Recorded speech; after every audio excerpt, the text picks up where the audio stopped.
Hello, it's a pleasure to welcome you back to the world of astrology. In this video, I'm going to let all of you know how to set up the Bhava chart. So just watch carefully.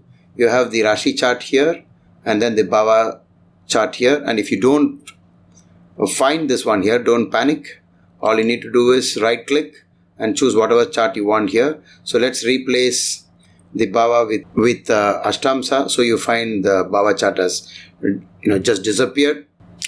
So if you want to bring back the Bhava chart here, all you need to do is put the mouse over this chart, right click, look at the drop down menu and you will find Bhava or Chalit chart, chakra based on D1. Just click this and you will find the Bhava chart is back again here. This is how you, whatever chart you want on this page, and simply keep moving it around. Now you have the Bhava chart here, but this is the wrong one. So what's the mistake? So when you look closely here, you find here this is the Bhava is based on the D1, which is this one, the Rashi chart D1, and it is based on the moon. So what is this? So this means that this Bhava chart is not based on the ascendant.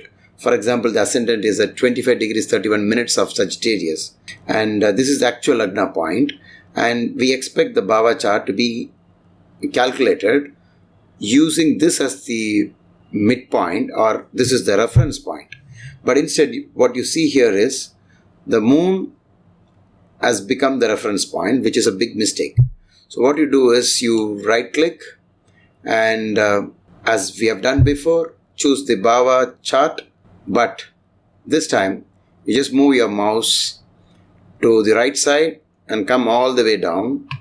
Choose reference used for the Bhava or Chalit chakra. Now this means that you are allowed to choose a reference point for making any type of Bhava chart. This is a very interesting feature on Jagannatha Hora. That's why I've always been telling all of you that this is the best software that you find, and as I've said earlier, OS, it's for free. So choose reference used for the Bhava Chalit. So why wait? Click on this and this is what you get. The author Narasimha Rao has very clearly given this information here. You can check this out. And now you find here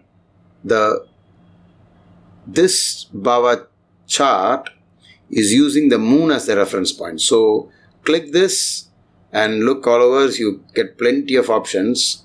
So, but what we need to do is click on Lagna.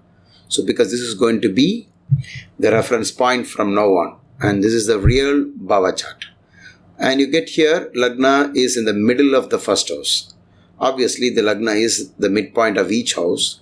And if you don't click this, the software will take it as though the Lagna is at the beginning of the first house, which is how it is done in KP system. So let's say OK, and you'll find the word moon has been replaced by the word ascendant or ASC. Now this is the correct Bhava chart. And the next thing that you have to do is just come down here. You find key info, houses and Amsa rulers and KP. Click on houses and you get this is the actual house starting and ending points. And so right click and select equal house system. For all those people who are convinced that the equal house system is the correct way of doing the Bhava calculation, then you can use this.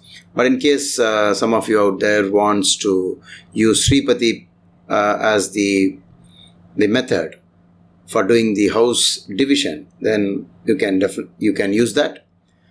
This is a matter of choice, but I feel that most people are comfortable with equal house system, and that's why I have kept this as the default. But in case you want, you can choose any other option you have. There are lots of them which I already dealt with in another video. So if you haven't seen that video, please kindly watch that video. So that's all for now. We have come to the end of this video. In case you have any doubts, please type them out in the comment section, and whenever I find the time, I'll answer them for you. And see you soon in my next video.